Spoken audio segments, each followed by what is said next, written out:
இந்த வாரத்துல நாம் தியானிக்க போகிற அந்த செய்தியினுடைய தொடர்ச்சி, கிறிஸ்துவுக்குள் தேவன் மறைத்து வைத்துள்ள ஆசீர்வாதங்களில் மற்றொன்றை இன்று நாம் தியானிக்க போகிறோம்.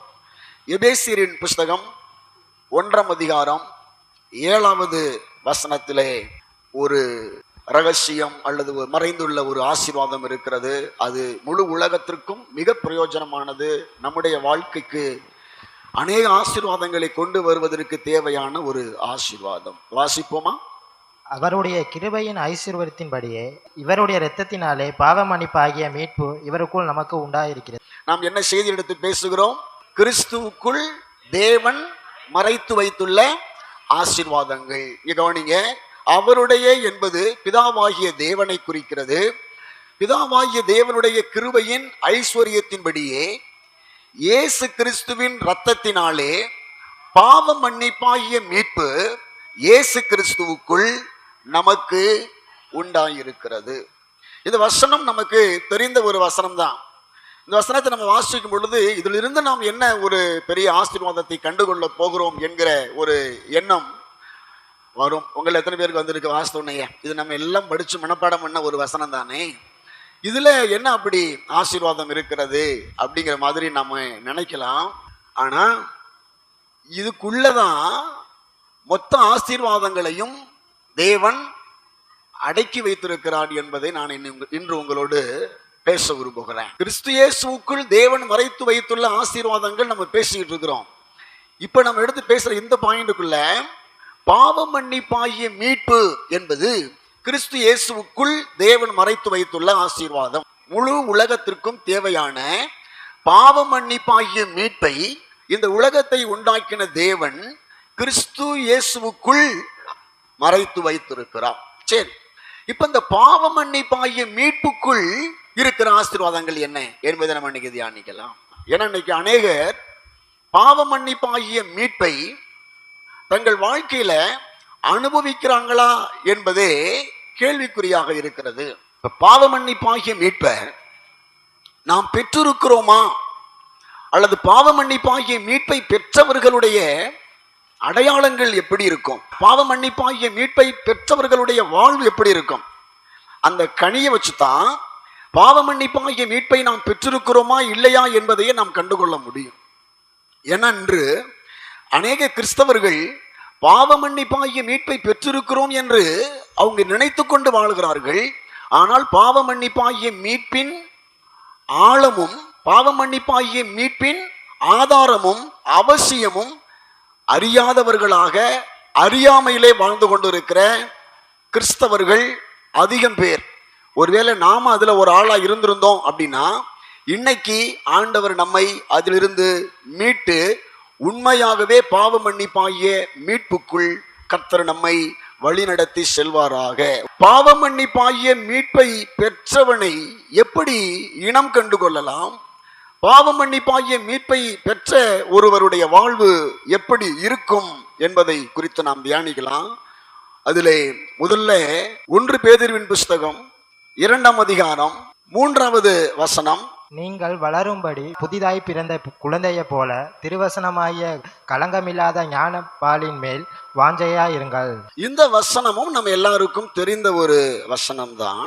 பாவ மன்னிப்பாகிய மீட்பை பெற்றவர்கள் திருவசனமாகிய களங்கமில்லாத ஞான பாலின் மேல் வாஞ்சையாய் இருப்பார்கள். நீங்கள் வாசித்த அந்த வசனத்திற்கு மேலே உள்ள அந்த அதிகாரம், அந்த 1ஆம் அதிகாரத்தினுடைய கடைசி வசனம் இப்படி எழுதி இருக்கிறது, கர்த்தருடைய வசனமோ என்றென்றைக்கும் நிலைத்திருக்கும், உங்களுக்கு சுவிசேஷமாய் அறிவிக்கப்பட்டு வருகிற வசனம் இதுவே. அதற்கு மேலே உள்ள வசனம் சொல்லுது, மாம்சம் எல்லாம் புல்லை போலவும் மனுஷருடைய மகிமையெல்லாம் புள்ளி பூவை போலும் இருக்கிறது, புல் உலர்ந்தது அதன் பூவும் உதிர்ந்தது என்பதை சொல்லிட்டு தான் கர்த்தருடைய வசனமோ என்றென்றைக்கும் நிலைத்திருக்கும் என்று எழுதுகிறார்கள். அதாவது பாவ மன்னிப்பாகிய மீட்பை பெற்ற ஒரு தேவனுடைய பிள்ளைக்கு அவர்கள் சொல்லுகிற ஆலோசனை என்னவா இருக்கு அப்படின்னா, இந்த பூமியில கர்த்தருடைய வசனத்தின் மீது ஒவ்வொரு நாளும் வாஞ்சையோடு தாகத்தோடு ஒரு குழந்தை பால் குடிப்பதற்கு எத்தனை ஏக்கமாக இருக்குமோ அத்தனை வாஞ்சையோடு அத்தனை ஏக்கத்தோடு பாவ மன்னிப்பாகிய மீட்பை பெற்ற ஒரு தேவ மனிதன் இருப்பான் என்பதை எழுதுகிறார். வசனத்தின் மீது அவர்களுக்கு ஒரு வாஞ்சை இருக்கும். இந்த திருவசனமாகிய இந்த களங்கமில்லாத ஞானப்பாலின் மேல் வாஞ்சையாய் இருக்க சொல்வதனுடைய அவசியம் என்ன என்பதையும் நாம் இன்னைக்கு படிக்க போகிறோம். பாவ மன்னிப்பாகிய மீட்பை பெற்ற தேவனுடைய பிள்ளைகள் எப்படி இருக்கணும்? இப்படி இருக்க கர்த்தர் தயவுள்ளவர் என்பதை நீங்கள் ருசி பார்த்தது உண்டானால் சகல துர்க்குணத்தையும் சகலவித கபடத்தையும் வஞ்சகங்களையும் பொறாமைகளையும் சகலவித புறங்கூறுதலையும் ஒழித்துவிட்டு, பாவ மன்னிப்பாகிய மீட்பை பெற்ற தேவனுடைய பிள்ளைகள் ஒழித்துவிட வேண்டியவைகள் இவைகள். நாம் பாவ மன்னிப்பாகிய மீட்பை பெற்றிருக்கிறோமா அப்படின்னா துர்க்குணங்கள் நம்மை விட்டு ஒழிக்கப்பட்டிருக்க வேண்டும். சகலவித கபடங்கள் விளக்கப்பட்டிருக்கணும், வஞ்சகங்கள் விளக்கப்பட்டிருக்கணும், பொறாமைகள் விளக்கப்பட்டிருக்கணும், புறங்கூறுதல்கள் விளக்கப்பட்டிருக்கணும். அப்படி சொல்லிட்டு நீங்கள் வளரும்படி புதிதாய் பிறந்த குழந்தைகளைப் போல திருவசனமாகிய களங்கமில்லாத ஞானப்பாலின் மேல் வாஞ்சையாய் இருங்கள் என்று அவர்கள் எழுதுகிறார்கள். இந்த திருவசனமாகிய களங்கமில்லாத ஞானப்பாலின் மேலே பாவ மன்னிப்பாகிய மீட்பை பெற்ற ஜனங்கள் ஏன் வாஞ்சையாக இருக்கணும்? நாங்கள் வசனத்தின் மீது வாஞ்சையாக இருக்க வேண்டும் என்பதனுடைய நோக்கம் என்ன? அதற்கு கீழே 4வது வசனத்தை படிச்சு பார்த்தீங்க அப்படின்னா, மனுஷரால் தள்ளப்பட்டதாயினும் தேவனால் தெரிந்து கொள்ளப்பட்டதும் விலையேற பெற்றதுமாயிருக்கிற ஜீவனுள்ள கல்லாகிய அவரிடத்தில் சேர்ந்தவர்களாகிய நீங்களும். அந்த இடத்துல அவரிடத்தில் சேர்ந்தவர்களாகிய நீங்களும் என்பதை கிறிஸ்துவினிடத்தில் சேர்ந்தவர்களாகிய நீங்களும், அதாவது தலைப்பை நீங்க அதுக்குள்ள பாருங்க. தேவன் கிறிஸ்துவுக்குள்ளே மறைத்து வைத்திருக்கிற ஆசீர்வாதம் அங்க எழுதப்பட்டிருக்கு. மனுஷனால் தள்ளப்பட்டது, மனுஷனால் புறக்கணிக்கப்பட்டது. மனுஷன் புறக்கணிச்சிட்டாங்க. யாரை? இயேசு கிறிஸ்து இந்த பூமிக்கு வந்த பொழுது இயேசுவை யூதர்கள் பெரும்பாலானோர் புறக்கணித்தார்கள், இயேசுவை ஏற்றுக்கொள்ளலை. அதுதான் எழுதுறாங்க, மனுஷனால் தள்ளப்பட்டதாயினும் தேவனால் தெரிந்து கொள்ளப்பட்டதும் விலையேற பெற்றதும் மதிப்பு மிக்கது என்ற அர்த்தம். மதிப்பு மிக்கதுமாயிருக்கிற உயிருள்ள, ஜீவனுள்ள என்றால் உயிருள்ள கல்லாகிய இயேசு கிறிஸ்துவை ஒரு உயிருள்ள மதிப்பு மிக்க கல் என்று சொல்றாங்க. அதுக்கான காரணத்தை நான் மறுபடியும் சொல்றேன், கவனிங்க. ஏன் அதற்கு இயேசு கிறிஸ்துவ இங்க ஜீவனுள்ள கல்லுன்னு சொல்றாங்க? நாம ஏன் இந்த திருவசனமாகிய இந்த வசனத்தின் மீது நாம ஏன் வாஞ்சியா இருக்கணுங்கிறத நான் சொல்றேன். அதை கொஞ்சம் கவனித்து கொண்டே வாங்க. ஏன் அங்க கல்லு, ஏன் அவரிடத்துல நம்ம அந்த கல்லு இடத்துல நம்ம ஏன் சேர்த்தாரு, அவருக்குள்ள சேர்த்ததுனால நமக்கு வச்சிருக்கிற அவர் ஆசீர்வாதம் என்ன அப்படின்னா, 5வது வசனத்துல வாசிங்க. ஜீவனுள்ள கற்களை போல ஆவிக்கேற்ற மாளிகையாகவும் இயேசு கிறிஸ்து மூலமாய் தேவனுக்கு பிரியமான ஆவிக்கேற்ற பலிகளை செலுத்தும்படிக்கு பரிசுத்த ஆசாரிய கூட்டமாகவும் கட்டப்பட்டு வருகிறீர்கள். அந்த 5ஆம் வசனத்துக்குள்ளும் எழுதப்பட்டிருக்கிறது, இயேசு கிறிஸ்து மூலமாய். இயேசு கிறிஸ்து மூலமாய் கிடைக்கிற ஆசீர்வாதம் என்ன அப்படின்னா, இயேசு கிறிஸ்து மூலமாய் தேவனுக்கு பிரியமான ஆவிக்கேற்ற பலிகளை செலுத்தும்படிக்கு பரிசுத்த ஆசாரிய கூட்டமாகவும் கட்டப்பட்டு வருகிறீர்கள். திருவசனமாகிய களங்கமில்லாத ஞானப்பாலின் மேலே அல்லது இந்த பரிசுத்த வேத எழுத்துக்களின் மேலே நாம் வாஞ்சையாய் இருக்க வேண்டியதனுடைய நோக்கம், அவசியத்தை நீங்களும் நானும் இன்று தேவ ஆவியானவருடைய உதவியோடு புரிந்து கொண்டு, இதற்கு முன்னமே நாம் வசனத்தின் மீது எந்த எண்ணத்துல பைபிள் படிக்கிறோமோ, எந்த உணர்வுல வேதத்தை மனப்பாடம் பண்றோமோ, அதை விட புரிதலோடு இன்றிலிருந்து நாம் படிக்க ஆண்டவர் நமக்கு உதவி செய்வாராக. 3ஆம் வசனத்துல நீங்கள் வளரும்படி புதிதாய் பிறந்த குழந்தைகளைப் போல திருவசனமாகிய களங்கமில்லாத ஞானப்பாலின் மேல் வாஞ்சையாய் இருங்கள் என்று அவர்கள் சொல்ல காரணம் என்னன்னா, 4, 5, 6, 7 உள்ள வசனங்களை கொண்டு வருவதற்காகத்தான் திருவசனமாகிய களங்கமில்லாத ஞானப்பாலின் மேல வாஞ்சியா இருக்கணும்னு சொல்றாங்க. அவங்க வசனம் படிக்கணும்னு சொல்வதனுடைய நோக்கம் என்னன்னா, அந்த வசனம் படிக்க படிக்க நாம் எப்படி மாறுவோமா?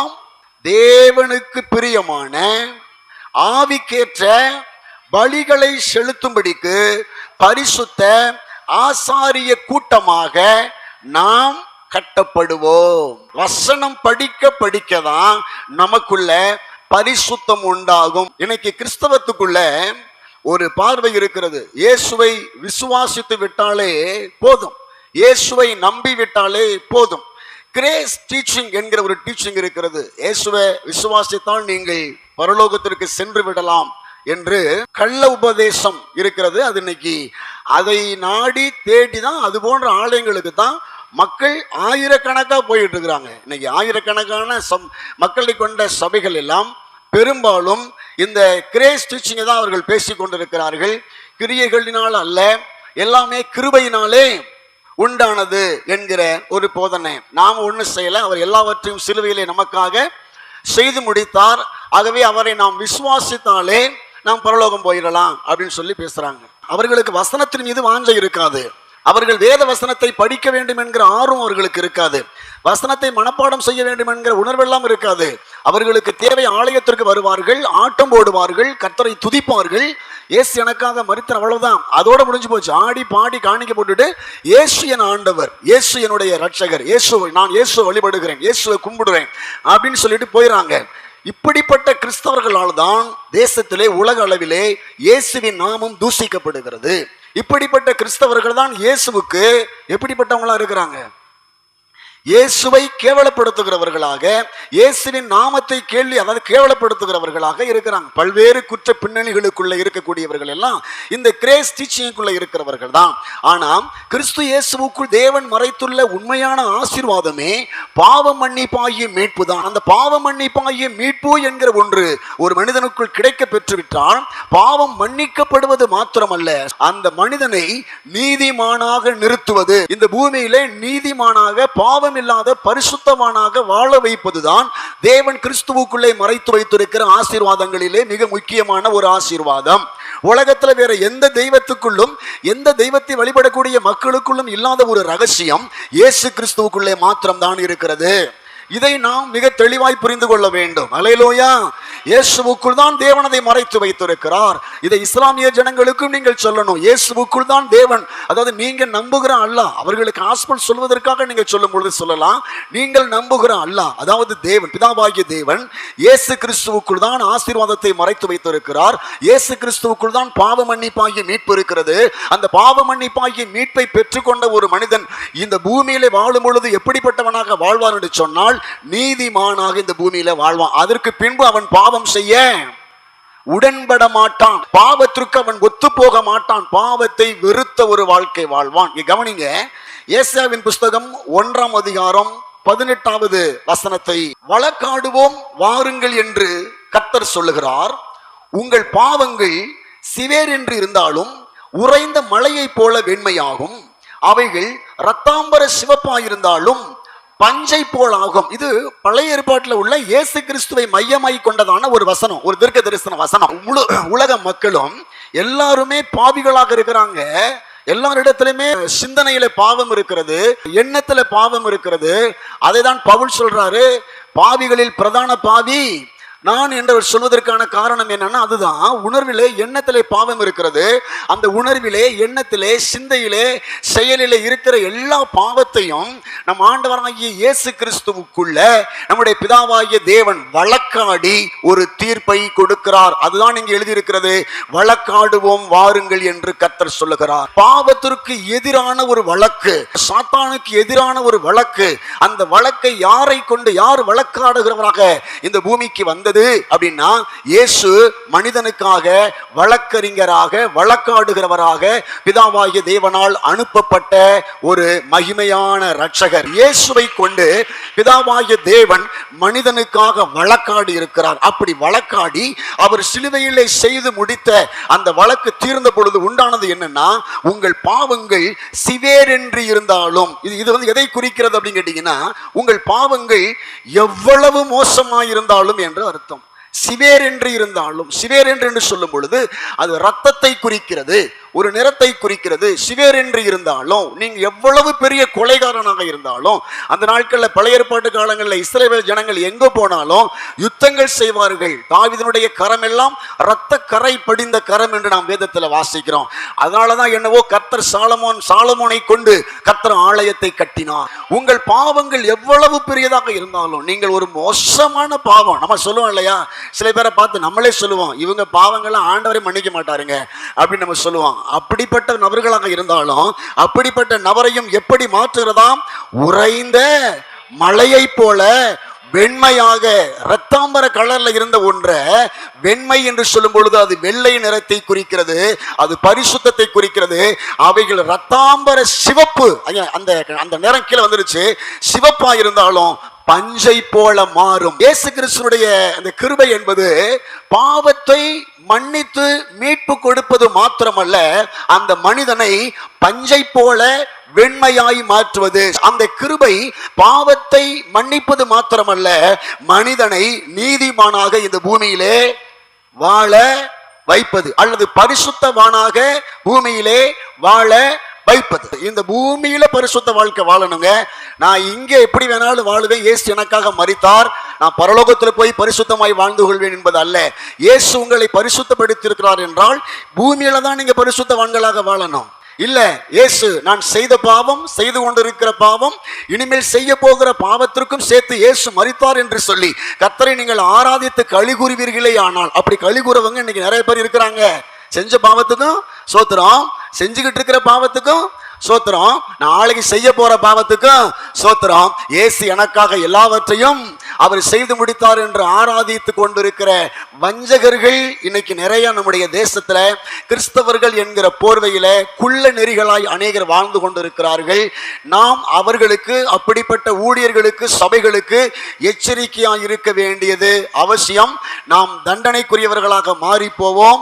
அப்படி இவர்கள் சொல்லுகிற போதனையின்படி நாம் வாழும் பட்சத்துல நாம் தியானிக்கிற இயேசு கிறிஸ்து விரும்புகிற வசனத்தை ஒரு மனிதன் வாசிக்கும் பொழுது பரிசுத்த ஆசாரிய கூட்டமாக என்கிற வார்த்தை அடிபட்டு போயிடும்.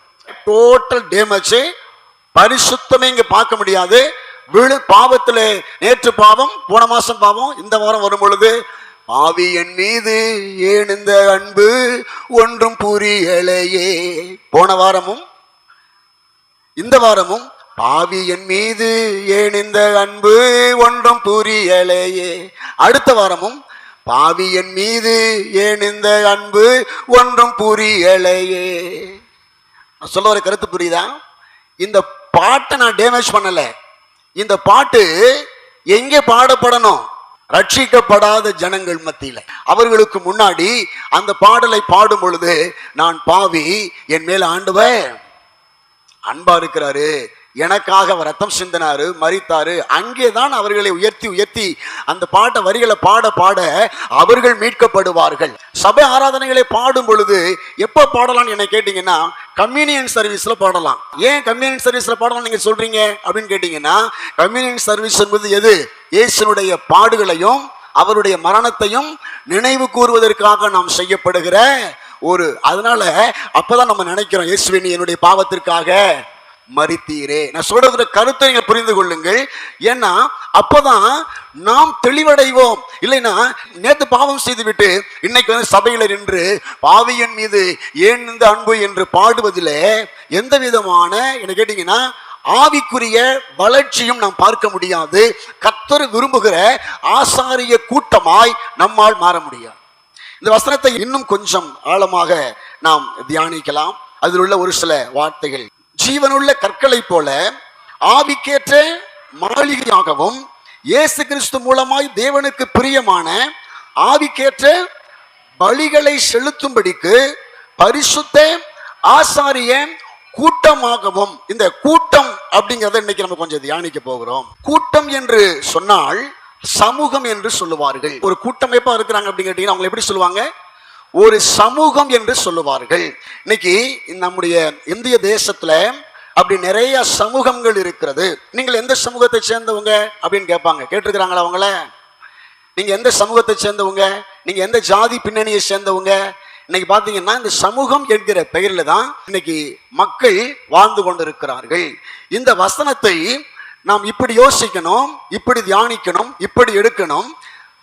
இயேசு கிறிஸ்து பாவ மன்னிப்பாகிய மீட்பை கொடுத்து தேவ வசனத்தை களங்கமில்லாத ஞானப்பானின் மேல் வாஞ்சையாயிருந்து வசனத்தை படிக்க வேண்டும் என்கிற போதனையை இங்கே பேதுரு சொல்வதனுடைய நோக்கம் என்னன்னா, ஏற்கனவே இந்த உலகத்துல அநேக சமூகங்கள் இருக்கிறது. அந்த சமூகங்கள் எல்லாம் ஒரு மதத்தின் அடிப்படையிலே சேர்ந்திருக்கிறது, ஜாதியின் அடிப்படையிலே சமூகமாய் சேர்ந்திருக்கிறது. ஆனால் தேவன் ஒரு புது கூட்டமைப்பை, புது சமூகத்தை தேவன் ஏற்படுத்த விரும்புகிறார். அந்த சமூகம் எப்படிப்பட்ட சமூகம் என்றால் பரிசுத்த சமூகம். தேவனுடைய பிள்ளைகள் ஒரு காரியத்தை புரிந்து கொள்ளுங்கள். நீங்க எங்கேயாவது போகும் பொழுது உங்களை பார்த்து நீங்கள் எந்த ஜாதியை சேர்ந்தவங்க அப்படின்னு கேட்டா, நீங்கள் இந்த பூமி, இந்த உலகம், இந்த அரசியல்வாதிகள் உங்களுக்கு வைத்திருக்கிற ஜாதி பெயரை சொல்லுவதற்கு கூச்சப்படணும், வெட்கப்படணும். நாம கொஞ்சம் அந்த இடத்துல நமக்கு ஒரு நெருடல் வரணும், கொஞ்சம் அதை சொல்றதுக்கு தயங்கணும். ஏன் ஜாதி பேரையா நீங்க சொல்ல, நீங்க இவ்வளவு தூரம் யோசிக்கிறீங்க அப்படின்னு அவர்கள் கேட்கிற அளவிற்கு சொல்லணும். ஏன்னா கர்த்தருடைய வேதம் நமக்கு ஏன் வசனம் படிக்க வேண்டும் என்று சொல்லுகிறது? களங்கம் இல்லாத ஞானப்பால் மேல் ஏன் நீங்க வாஞ்சி இருக்கணும் எதுக்கு போதிக்குது? பாவ மன்னிப்பாகிய மீட்புக்குள்ளே தேவன் மறைத்து வைத்திருக்கிற ஆசீர்வாதத்தினுடைய நோக்கம் என்னவாக இருக்கிறது? அவர் இங்கே ஒரு புதிய கூட்டத்தை ஏற்படுத்த நினைக்கிறார்.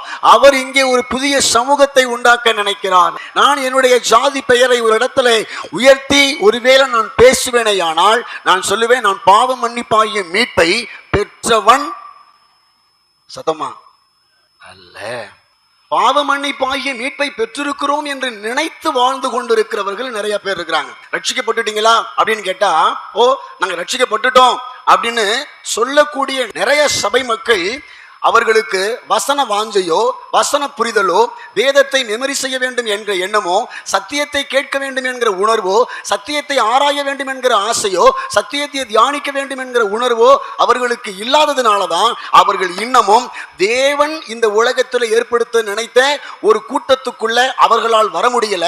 தேவன் ஏற்படுத்த நினைத்த ஒரு சமூகம் இன்னைக்கும் உலகத்தில் ஏற்பட முடியாமல் போராடி கொண்டே தள்ளாடி கொண்டே இருக்கிறது. தேவன் ஏற்படுத்த நினைத்த ஒரு மார்க்கம் பரிசுத்த மார்க்கம். தேவன் ஒரு கூட்டத்தை அவர் ஏற்படுத்த நினைத்தார், அது ஒரு பரிசுத்த கூட்டம். பரிசுத்த சமூகம் இந்த உலகத்துல எழும்பணும், பரிசுத்த கூட்டம் இந்த பட்டணத்துல எழும்பணும். நான் இப்போ மறுபடியும் சொல்லுவேன், நீங்கள் எங்கேயும் உங்களுடைய ஜாதி பெயரை கொஞ்சம் பெருமையாய் சொல்லக்கூடிய ஆளா இருந்தா நீங்க இன்னும் பாவ மன்னிப்பாகிய மீட்பை பெறவில்லை என்பதை இன்னைக்காவது தெளிவாய் புரிந்து கொள்ளுங்கள். ஏன்னா நம்ம நினைச்சுக்கிட்டு இருக்கிறோம், அவருடைய கிருபையின் ஐஸ்வர்யத்தின்படியே இவருடைய இரத்தத்தினாலே பாவ மன்னிப்பாகிய மீட்பு இவருக்குள் நமக்கு உண்டாயிருக்கிறது. நான் பாவ மன்னிப்பாகிய மீட்பை இயேசு கிறிஸ்துவுக்குள் பெற்றுக் கொண்டிருக்கிறேன் என்கிற புரிதல் இல்லாத ஒரு மீட்பு, தெளிவற்ற ஒரு மீட்பு இன்னைக்கு அநேக தேவனுடைய பிள்ளைகளுக்குள்ளே இருக்கிறது. இந்த பாவ மன்னிப்பாகிய மீட்புக்குள்ளதான் நமக்கு தேவையான தேவனிடமிருந்து கிடைக்கப்பெற வேண்டிய அத்தனை ஆசீர்வாதங்களையும் தேவன் அடக்கி வைத்திருக்கிறார். அல்லேலூயா! அத்தனை ஆசீர்வாதங்களும் இதற்குள்ளதான் அடக்கி இருக்கிறது. ரோமரின் புஸ்தகம் 5ஆம் அதிகாரம் 1வது வசனத்தை படிச்சு பாருங்க.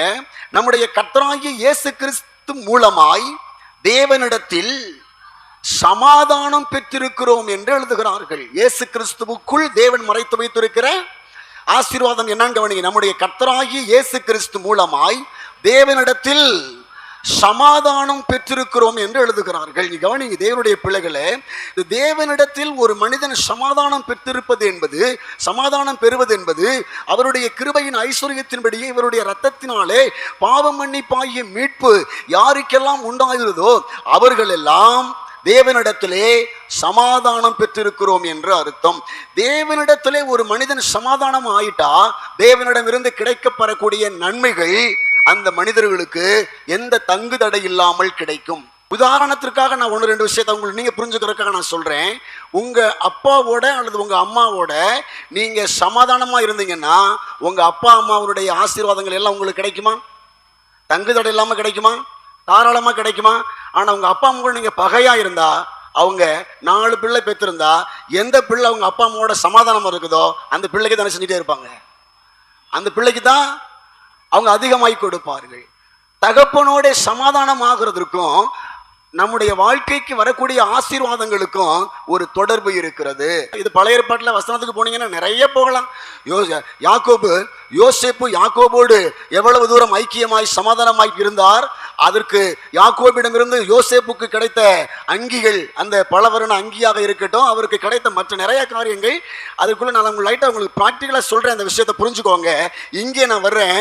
தேவனோட ஒரு மனிதன் சமாதானமாய் ஆயிட்டா தேவனிடமிருந்து கிடைக்கக்கூடிய கிருபைகளாக இருக்கட்டும், தேவனிடமிருந்து கிடைக்கக்கூடிய வரங்களாக இருக்கட்டும், தேவன் நமக்கு செய்யக்கூடிய அற்புதங்களாக இருக்கட்டும், அதிசயங்களாக இருக்கட்டும், பாதுகாப்பாக இருக்கட்டும், தீர்க்காயுசாக இருக்கட்டும், நீங்கள் அதற்குள்ள எதையெல்லாம் கடவுளால் முடியும் என்று நீங்கள் நம்புகிறீர்களோ அவைகள் எல்லாம் உங்களுக்கு கிடைக்கும் என்பது என்னுடைய நம்பிக்கை.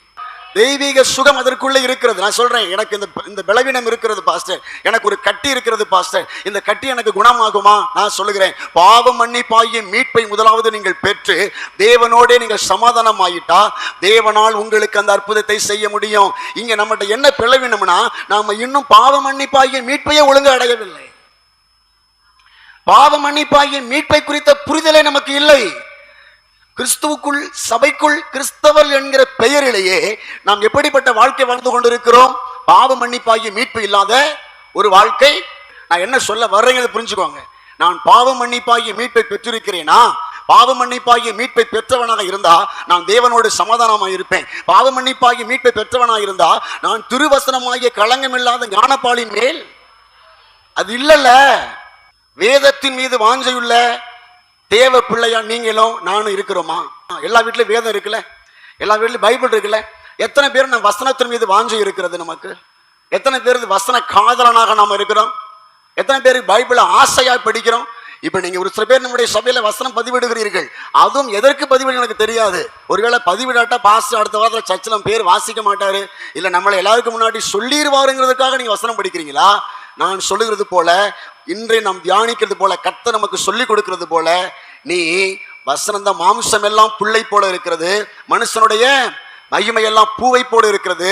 புல் உலர்ந்துரும், பூவு உதிர்ந்துரும். இந்த பூமியில நீங்கள் பார்க்கிற எல்லாமே அது உதிர்ந்துரும். நீங்க பார்க்கிற மேன்மை எல்லாம் உதிர்ந்துரும். நீங்கள் பார்க்கிற சம்பத்து செல்வங்கள் எல்லாம் உதிர்ந்துரும். நீங்க கண்ணுக்கு கவர்ச்சியாய் இன்னைக்கு மற்றவங்களை பார்க்கும்போது நீங்க பார்க்கிறவங்க ஆடம்பரமா இருக்கிறாங்களே, இவைகள் எல்லாம் உதிர்ந்துரும். எது நிலை நிற்கும்?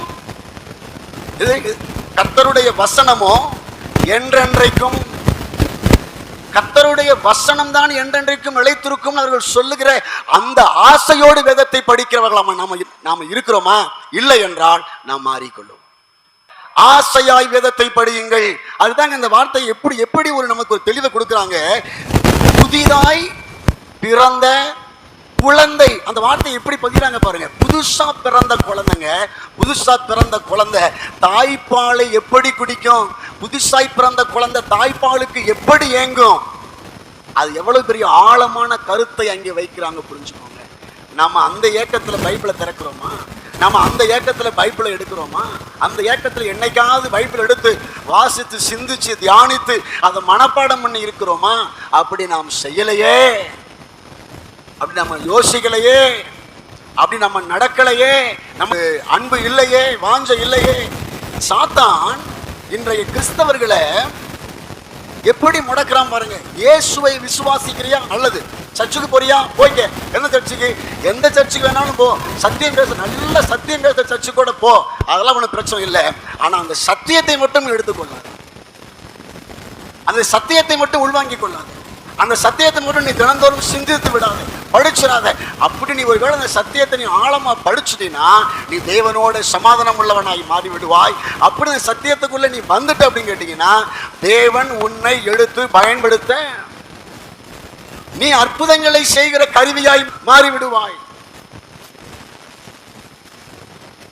ஒருவன் கிறிஸ்துவுக்குள் இருந்தால் புது சிருஷ்டியாயிருக்கிறான். அப்படின்னா என்னங்க அர்த்தம்? கிறிஸ்துவுக்குள்ள ஒருத்தர் வந்துட்ட, கிறிஸ்துவுக்குள் கிடைக்கிற ஆசீர்வாதம், ஒருத்தர் கிறிஸ்துவுக்குள்ள வந்துட்டு அவன் புது சிருஷ்டியாய் மாறி விடுகிறான். உதாரணத்துக்கு சொல்றேன், ஒரு பழைய ஒரு பானையை கழுவி தேவனுடைய கையில கொடுக்கிற மாதிரி வச்சுக்கோங்க. பழைய ஒரு பாத்திரத்தை கழுவி தேவனுடைய கையில கொடுத்தா அந்த பாத்திரம் எப்படிப்பட்ட பாத்திரமா மாறும்? தேவன் அந்த பாத்திரத்தை எப்படி அவர் வந்து எதற்கு பயன்படுத்துவார்? அந்த பாத்திரத்தை பயனுள்ள பாத்திரமா தானே மாற்றுவார். நான் சொல்றேன், எத்தனை பேர் புரிய வருகிறது?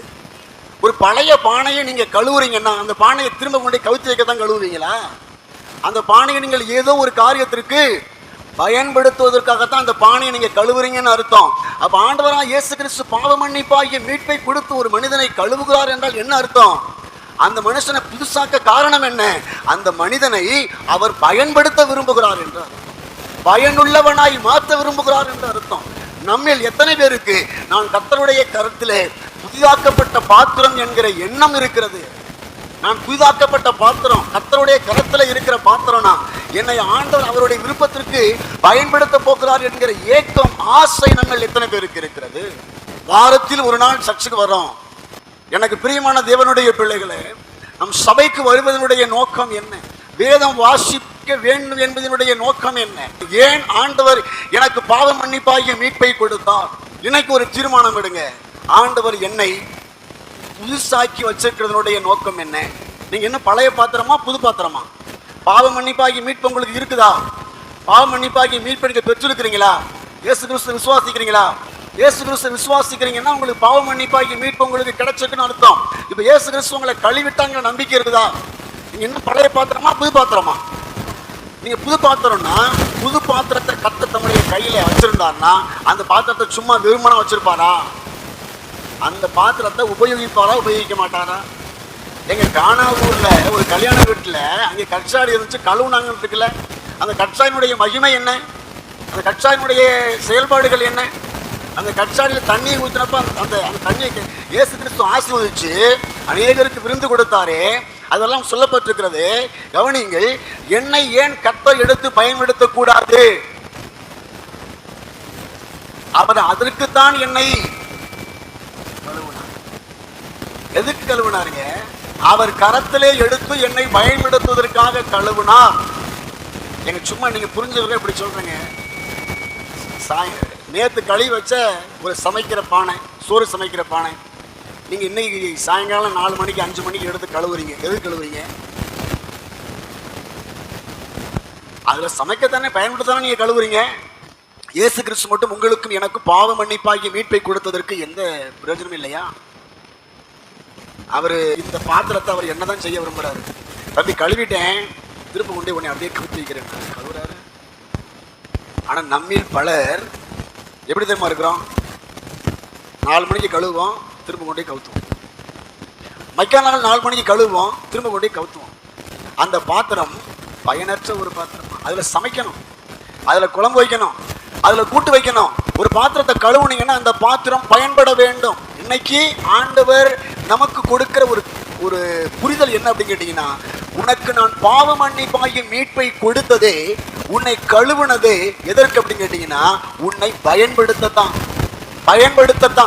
ஏதோ ஒரு காரியத்திற்கு உன்னை பயன்படுத்தத்தான் நான் உன்னை கண்டுகொண்டேன், நான் உன்னை அழைத்தேன், நான் உன்னை தெரிந்து கொண்டேன், நான் உன்னை நேசித்ததனுடைய நோக்கம் அதுதான். பாவ மன்னிப்பாகிய மீட்புக்குள் அடங்கி இருக்கிற ஆசீர்வாதம் இதுதான். இதை இன்றைய சபை மிக தெளிவாய் அறிந்து கொண்டால் நான் சொல்ல முடியும், அவர்களுடைய வாழ்க்கை இந்த உலகத்துல கிறிஸ்துவுக்கு மகிமையா சாட்சியா எந்நேரமும் இருக்கும்.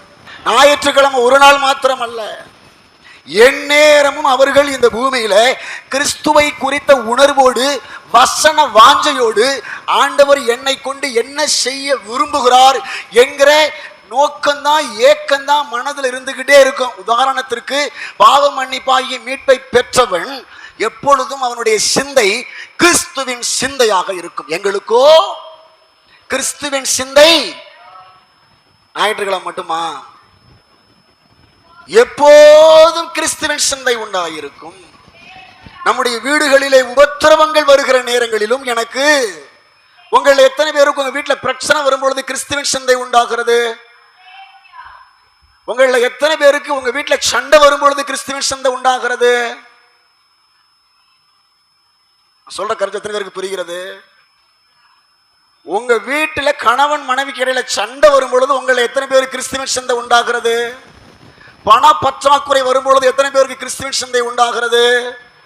மாமியாளுக்கு உங்களுக்கு பிரச்சனை வரும்பொழுது உங்கள் எத்தனை பேருக்கு கிறிஸ்துவின் சிந்தை உண்டாகிறது? மாத்திரை போட்டு ஊசி போட்டு குணமாகாத வியாதி 2-3 நாள் தொடர்ந்து நீடிச்சு கையில் ட்ரிப் ஏற்றுற பொழுது உங்கள் எத்தனை பேர் கிறிஸ்துவின் சிந்தை உண்டாகிறது? எங்க பாவ மன்னிப்பாகிய மீட்பை பெற்றவர்கள் 1 தெசலோனிக்கேயர் 5ஆம் அதிகாரம் 18வது வசனத்தில் சொல்லப்பட்டிருக்கிற ஆசீர்வாதத்தை பெற்றுக் கொண்டவர்களாக இருப்பார்கள். கிறிஸ்துவுக்குள் கிடைக்கப் பெறுகிற ஆசீர்வாதங்களிலே இவைகளையும் நீங்கள் உள்ள ஆட் பண்ணிக்கோங்க. பாவ மன்னிப்பாகிய மீட்பை பெற்றவர்கள் கிறிஸ்துவுக்குள்ள தேவன் ஒரு மனிதனுக்கு கொடுக்கிற ஆசீர்வாதங்கள் இவைகளில் ஒன்று, அவர்கள் எல்லாவற்றிலேயும் ஸ்தோத்திரம் செய்வார்கள். எல்லாவற்றிலேயும் நன்றி சொல்லுவாங்க ஆண்டவருக்கு. எல்லாவற்றிலேயும் நன்றி சொல்லுவார்கள். இது கிறிஸ்துவுக்குள்ள மட்டும்தான் இது சாத்தியம். இதை நான் திரும்ப சொல்றேன். கிறிஸ்துவுக்குள்ள எந்த மனிதன் வர்றாங்களோ அவர்களால மட்டும்தான் தங்கள் வாழ்க்கையின் எந்த நிலைமையிலும் ஆண்டவருக்கு நன்றி சொல்ல. எத்தனை புரிஞ்சிருச்சு? நீங்க அப்படி சொல்லியிருக்கிறீங்களா? உங்க வாழ்க்கையில எந்த நிலையிலும் ஆண்டவருக்கு ஸ்தோத்திரம் செலுத்திருக்கிறீங்களா? எந்த நிலையிலும் கத்த தூச்சிருக்கிறீங்களா? செய்யலைன்னா இன்னைக்கு பழகுங்க. எந்த நிலையிலும் ஒரு சிக்கல் வந்தாலும், ஒரு பற்றாக்குறை வந்தாலும், ஒரு பலவீனம் வந்தாலும், ஒரு உபத்திரம் வந்தாலும் கர்த்தருக்கு தேங்க் பண்ணுங்க. இதற்குள்ள ஆண்டவர் ஏதோ ஒன்றை எனக்கு சொல்ல விரும்புறாரு. கர்த்தருக்கு ஸ்தோத்திரம். எனக்கு அதை வெளிப்படுத்துங்க ஆண்டவர் எனக்கு கேளுங்க. கல்லு காலில் தட்டி ரத்தம் வந்தா, கல்லு காலில் தட்டி ரத்தம் வந்ததற்காக, கட்ட விரல் நெகம் உடைந்ததற்காக கர்த்தருக்கு ஸ்தோத்திரம். கர்த்தர் இதற்குள்ள எனக்கு ஏதோ ஒன்றை சொல்ல வர்றீங்க, அதை எனக்கு வெளிப்படுத்துங்கப்பான்னு கேளுங்க. தலைவலி வந்தா இந்த தலைவலி கொடுத்ததுக்காக உமக்கு ஸ்தோத்திரம். இதிலிருந்து நீங்க எனக்கு என்ன சொல்ல விரும்புறீங்க, அதை எனக்கு வெளிப்படுத்துங்க. இந்த மரமண்டைக்கு ஒன்றும் புரியல, இப்போ எனக்கு கிறிஸ்துவின் சிந்தை உண்டாகட்டும் என்று சொல்லி கர்த்தரை ஸ்தோத்திரியுங்கள். நான் சொல்லுகிறேன், கிறிஸ்துவுக்குள் மட்டும்தான் இந்த ஆசீர்வாதங்களை தேவன் வச்சிருக்கிறாரு. நான் திரும்ப திரும்ப சொல்லுவேன். நான் எதற்கு திரும்ப திரும்ப சொல்றேன், நீங்க அந்த வார்த்தையை கம்ப்ளீட்டா படிங்க, அப்ப தெரியும். எல்லாவற்றிலேயும் ஸ்தோத்திரம் செய்யுங்கள், அப்படி செய்வதே கிறிஸ்து இயேசுவுக்குள். கிறிஸ்து இயேசுவுக்குள் நான் சொல்றேன், கிறிஸ்து இயேசுவுக்குள் தேவன் வச்சிருக்கிற ஆசீர்வாதம். எந்த சூழ்நிலையிலும் ஒரு மனிதன் நன்றி உணர்வோடு வாழ்வான். எந்த சூழ்நிலையிலும் அவனுடைய மனசு படபடக்காது. எந்த சூழ்நிலையிலும் அவன் மனசு கொதிக்காது. எந்த சூழ்நிலையில் அவன் கவலைப்பட்டு கலங்க மாட்டான். நன்றி சொல்றவனுக்கு ஏன் கலக்கம் வருது? நன்றி சொல்றதுக்காக கலக்கம் வருமா? தேங்க் பண்ணிட்டே இருக்கிறோம், எனக்கு எப்படி கலக்கம் வரும்? பழகுங்க. உங்களுடைய மனதை கிறிஸ்துவுக்குள்ளே நீங்கள் பக்குவப்படுத்துங்கள். உங்கள் எண்ணங்களை கிறிஸ்துவுக்குள்ளே நீங்கள் கொண்டு வாங்க. சத்தியத்துக்குள்ளே, வசனத்துக்குள்ளே கொண்டு வாங்க. இந்த புரிதல், பாவ மன்னிப்பாகிய மீட்பை பெற்றுக்கொண்டோம் என்கிற ஏமாற்றத்திலே நாம் வாழ்ந்து கொண்டிருக்கிறோம். ஆனால் அந்த பாவ மன்னிப்பாகிய மீட்புக்குள் இருக்கிற ஆசீர்வாதமான வாழ்க்கையை நாம் இன்னும் அனுபவிக்காதவர்களாக எல்லாரையும் போல நாமும் கலக்கத்தோடு வாழ்ந்து கொண்டிருக்கிறோம். ஒரு காலத்துல நானும் அப்படி வாழ்ந்து இருக்கிறேன். வீட்டுல பிரச்சனைகள், போராட்டங்கள், கவலையோடு உட்கார்ந்துட்டு இருப்பேன். ஒரு கட்டத்துல ஹார்ட் அட்டாக் வந்துருச்சு, நெஞ்சு வலி வந்துருச்சு, ஸ்ட்ரெஸ், மன அழுத்தம், மனநோயாளியாக மாறிவிட்டேன். கர்த்தர் அப்பதான் ஒரு தெளிவை கொடுத்தார். அவருடைய வசனத்தை படிக்க புரிய கர்த்தர் தெளிவு கொடுத்தார். எபேசியர் 1ஆம் அதிகாரம் 3ஆம் வசனம் தான் கர்த்தர் என்னை தொட்ட வசனம்.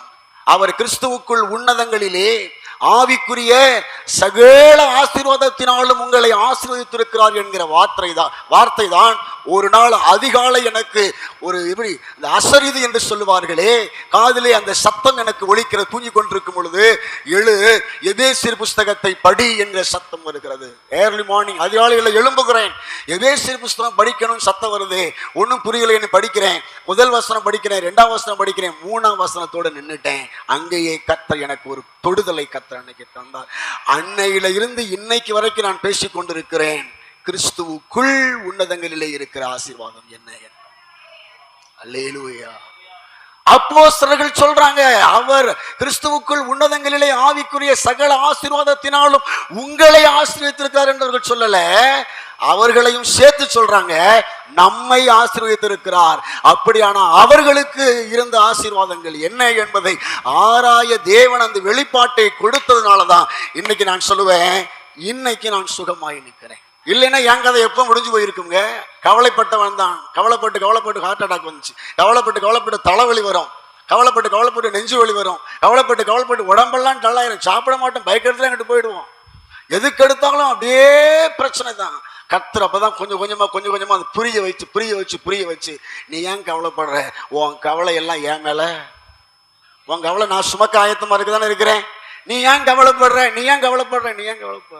ஏங்க இப்ப எனக்கு ஒரு சில வருஷங்களா சாட்சிக்காக சொல்றேன், காய்ச்சலே இல்லை, சளி பிடிக்கிறதே இல்லை. உங்களை எத்தனை பேருக்கு காய்ச்சல் வந்து சளி பிடிக்குது?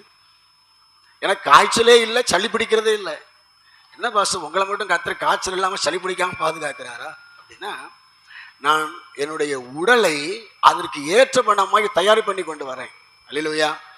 எனக்கு சுடுதண்ணி பிடிக்கவும் குடிக்கவும் பிடிக்காது, குளிக்கவும் பிடிக்காது. அது ரெண்டுமே நான் டச் பண்ணுவேன். மழையில சோன 1 மணி நேரம் மழையில ஒரு நாள் நனைஞ்சிருக்கிறேன், வயல்ல 2 நாள் நனைஞ்சிருக்கிறேன், 3 நாள் நனைஞ்சிருக்கிறேன், சளி பிடிக்கல, காய்ச்சல். இது நான் எதுக்கு சொல்றேன்னா, இது ஆவிக்குரிய விஷயமா சொல்ல வரல, என் உடலை நான் அந்த அளவுக்கு தயார்படுத்திருக்கிறேன் நான் சொல்ல வர்றேன். நீங்கள் உங்கள் உடம்பை நீங்க என்ன செய்யணும், அந்த அளவிற்கு நீங்கள் தயார்படுத்தணும். நான் சாப்பிட்டதுக்கு முன்னாடியும் தண்ணி குடிக்க மாட்டேன், சாப்பிடும் போதும் தண்ணி குடிக்க மாட்டேன், சாப்பிட்டதுக்கு அப்புறம் தண்ணி குடிக்க மாட்டேன். ஆடா பாவியலா. அப்ப எப்ப தண்ணி குடிப்பேன்? சாப்பிட்டதுல இருந்து 20 நிமிடத்திற்கு அப்புறம் தான் நான் தண்ணி குடிப்பேன், அல்லது அரை மணி நேரத்துக்கு அப்புறம் தண்ணி குடிப்பேன். சில நேரங்களில் தண்ணி குடிக்கவே மறந்துடுவேன். 1.5 மணி நேரத்துக்கு அப்புறம் தான் எனக்கு நாக்கு வறட்சியா வரும். ஓ தண்ணி குடிக்க தோணுது, உடம்பு தண்ணி கேட்குதுன்ட்டு அப்பதான் நான் தண்ணி குடிப்பேன். என் உடம்ப நான் பழக்கப்படுத்திருக்கிறேங்க. நீங்கள் உங்களுடைய உணவு முறைகளை நீங்கள் மாற்றும் பட்சத்துல, நான் இதுல ஒரு விஷயத்தை சொல்லிடுறேன், கவனிங்க. நம்ம உடம்புல வரக்கூடிய வியாதிகள் எல்லாம் ஒரே நாளிலே வந்ததல்ல, வருகிறதும் அல்ல. விபத்து ஏற்பட்டு வரக்கூடிய காயங்கள் தான் ஒரே நாளிலே வருகிறது. மற்றபடி உங்க உடம்பில் வரக்கூடிய வியாதிகளுக்கெல்லாம் நீண்ட தூர ப்ராசஸ் இருக்கும். பல நாட்களாய் நாம் மிக சரியாய் நம்முடைய உடம்பை கவனிக்காததினாலே, நம்முடைய உடம்பை அலட்சியப்படுத்ததுனாலே, உணவு ஒழுங்கா உண்ணாம, தண்ணி ஒழுங்கா குடிக்காம, ஒழுங்கா தூங்காம, ஒழுங்கா காற்றை மூச்சு காத்து ஒழுங்கா சுவாசிக்காததினாலே, தேவையில்லாதவைகளை நாம் நம்முடைய வாய் வழியாய் உட்கொண்டதினாலே நமக்கு ஏற்பட்டதான் நம்முடைய உடலில் உள்ள வியாதிகள். ஒரே நாள்ல பல நாள் ப்ராசஸ்ல உங்க உடம்புல வந்த வியாதியை ஒரே நாள்ல நீங்க குணப்படுத்தணும்னு நினைச்சீங்கன்னா அது தப்பு. அப்படி குணப்படுத்தவே கூடாது. எப்படி லாங் ப்ராசஸ்ல ஒரு வியாதி வந்துச்சோ, அதே போல அந்த வியாதியை லாங் ப்ராசஸ்ல குணப்படுத்த நினைச்சீங்கன்னா சரி. காய்ச்சல் வந்த உடனே உடனடியா அந்த காய்ச்சலை குணமாக்குற மருத்துவமனை தேடி போனீங்கன்னா உங்க பார்வை தப்பு. அப்படி உடனடியாய் உங்கள் நோயை குணப்படுத்துகிற இடத்தை நீங்கள் தேடி போனீங்கன்னா உங்க உடம்பு மேற்கொண்டு பாதிக்கப்படும், உங்க உறுப்புகள் மேற்கொண்டு பாதிக்கும். திரும்ப சொல்றேன், லாங் ப்ராசஸ்ல வந்த வியாதியை லாங் ப்ராசஸ்ல தான் குணப்படுத்த வேண்டும். அல்லேலூயா. இது உங்க உடம்புக்கு தேவையான ஆலோசனை உள்ள கொண்டு வந்துட்டேன். இது எனக்குள்ள கொண்டு போனதால கொண்டு வந்துட்டேன். நான் அதை அப்படி பயன்படுத்துகிறேன். ஆரோக்கியமாய் வாழக்கூடிய ஒரு பக்குவம் எனக்கு கிடைத்து இருக்கிறது சில ஆலோசனைனால. அதை இந்த செய்திக்குள்ள உங்களை ஆட் பண்றேன். இதை தாண்டி நமக்கு கவலையினால் வரக்கூடிய நெஞ்சு வலியை எப்படி சரி பண்ணுவது, கவலையினால் வரக்கூடிய தலைவலியை எப்ப சரி பண்ணுவது? எனக்கு அடிக்கடி இப்ப தலைவலி மட்டும் தாங்க வரும். அது எப்பெல்லாம் நான் கண்டுபிடிச்சிட்டேன். எப்பெல்லாம் தலைவலிதுன்னா, நான் எப்பெல்லாம் டென்ஷன் ஆகுறனோ, எப்பெல்லாம் கவலைப்படுறனோ அப்பெல்லாம் தலைவலி வருது. புரிஞ்சுக்கிட்டேன். கவலைப்படுறதுனால தானே தலைவலி, டென்ஷனால தானே தலைவலி. டென்ஷனையே விடு, கவலையவே விடு, வசனத்தை பொடி, கர்த்தர் எல்லாவற்றையும் பார்த்து கொள்ளுவார். நாம கவலைப்படுறதுனால ஒரு முளத்தை கூட்டவும் முடியாது, குறைக்கவும் முடியாது, முடியை வெண்மையாக்கவும் முடியாது, கருப்பாக்கவும் முடியாது. அப்படின்னா என்ன அர்த்தம்? நாம கவலைப்படுறதுனால மனைவியை மாற்ற முடியாது, பிள்ளைகளை மாற்ற முடியாது, குடும்ப சூழ்நிலை மாற்ற முடியாது. கர்த்தர் மாற்றுவார் என்று நாம கவலை இல்லாம கர்த்தருக்கு நன்றி செலுத்துவது. இப்ப அந்த பக்குவத்துக்கு நான் வந்துட்டேன். இப்ப தலைவலியும் இல்லை. இதெல்லாம் கர்த்தர் நமக்கு கொடுக்கிற ஒரு மனப்பக்குவம் தான். கர்த்தர் நமக்கு கிருபை கொடுப்பாராக. இப்ப இயேசு கிறிஸ்துவுக்குள்ள கிடைக்கிற ஆசீர்வாதங்களிலே ஒன்று, எப்பொழுதும் ஆண்டவருக்கு தேங்க்ஸ் சொல்லுவது. இந்த எண்ணம் உங்களுக்குள் நீங்கள் கர்த்தர் இன்று தந்தால் எனக்கு சந்தோஷம். இந்த ஆலோசனை இன்று நீங்கள் கற்றுக்கொண்டால் உங்களுக்கு எங்க ஜெபம் பண்ணும் பொழுது மட்டும்தான் ஆவியிலே நிரம்ப வேண்டும் என்று இருக்கிறதா? முழங்கால் படியிட்டு ஜெப நேரத்தில் மாத்திரம்தான் நான் தேவனோடு இருக்க வேண்டும் என்கிற நிலை உண்டா? அப்படி இல்லையே, அப்படி இல்லையே. எப்பொழுதும் நீங்கள் அவரோடு இசைந்திருக்கலாமே. அப்படிதான் எழுதப்பட்டிருக்கு பைபிள்ல. எப்பொழுதும் அவரோடு இசைந்திருக்கலாமே, எப்பொழுதும் உங்களுடைய நினைவு, எப்பொழுதும் உங்களுடைய எண்ணம் கர்த்தரோடே இருக்கலாமே. எப்பவுமே ஜெபம் வந்துகிட்டே இருக்கும். தேவ சித்தத்தை நான் யோசித்துக் கொண்டே, கர்த்தருடைய வசனங்களை யோசித்துக் கொண்டே. நீங்கள் படிக்கிற வசனங்களை படிக்கும் பொழுது மாத்திரம் அல்லங்க, எப்பொழுதும் அவைகளை நீங்கள் யோசித்துக் கொண்டு இருந்தாலே நீங்கள் கிறிஸ்துவின் சிந்தை உள்ளவர்களாக இருப்பீர்களே. அல்லேலூயா. பாவம் உங்களை மேற்கொள்ளாதே, பயங்கள் உங்களை மேற்கொள்ளாதே, அசுத்த ஆவிகள் உங்களை மேற்கொள்ளாதே, சாபங்கள் உங்களை மேற்கொள்ளாதே, சத்ரு உங்களை பின்தொடர முடியாதே.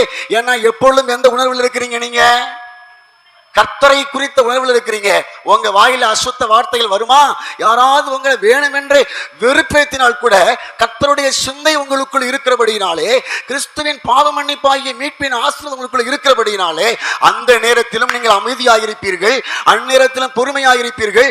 அந்த சூழ்நிலையிலும் நீங்கள் கர்த்தருக்குள்ளே தேங்க்ஸ் சொல்ல பழகுவீர்கள். கர்த்தர் நம்மை வேத வசனத்தை வசனமோ என்றென்றைக்கும் நிலைத்திருக்கும் என்று சொல்லி அவர்கள் களங்கமில்லாத ஞானப்பாலின் மேல் வாஞ்சையாயிருங்கள் என்று சொல்லி நம்மை நடத்துவதின் நோக்கம் நோக்கம் நோக்கம் நாம எப்படி மாறணுமா? ஜீவனுள்ள கற்களை போல ஆவிக்கேற்ற மாளிகையாக எழும்பணுமா? ஜீவனுள்ள கல்லை போல ஆவிக்கேற்ற மாளிகை என்று இவர்கள் இங்கு எழுதுவதற்கான காரணம் என்னங்க? யூதர்களுக்கு தேவ ஆலயத்தின் மீது மிகப்பெரிய ஒரு பற்றுங்க. எருசலேமில் உள்ள தேவ ஆலயத்தை எப்படி நினைக்கிறாங்கன்னா, தேவன் வாசம் பண்ணக்கூடிய வாசஸ்தலமாக யூதர்கள் நம்பினாங்க. அந்த ஆலயத்தை இங்கு கடவுள் வாசம் பண்ணுகிறார் என்று அவர்கள் நம்பினாங்க. இங்கே எப்படி எழுதுறாங்கன்னா, இப்ப நாம் எப்படி ஆயிட்டோம்? இயேசு கிறிஸ்து இந்த பூமிக்கு வந்த பிறகு அங்கே இருந்த ஜீவனுடைய கல்லாகிய தேவாலயம் முற்று பெற்றது, முடிந்து போனது என்று அர்த்தம். அங்கே ஆலயத்துல என்னெல்லாம் இருந்துச்சு தெரியுமா? ஆலயத்துல கல்லு பிளஸ் ஆசாரியர் பிளஸ் பலி. ஆலயத்தில் இருந்தது, கல்லை வச்சு ஆலயம் கட்டி வச்சிருந்தாங்க, அங்க ஆசாரியர் இருப்பாரு, அங்க பலி செலுத்துவாங்க. இதுதான் தேவாலயம். இதைத்தான் இங்க நமக்கு எழுதுறாங்க. நீங்கள் ஜீவனுள்ள கற்களை போல ஆவிக்கேற்ற மாளிகை என்பது ஆவிக்குரிய ஆலயம் என்று அர்த்தம்.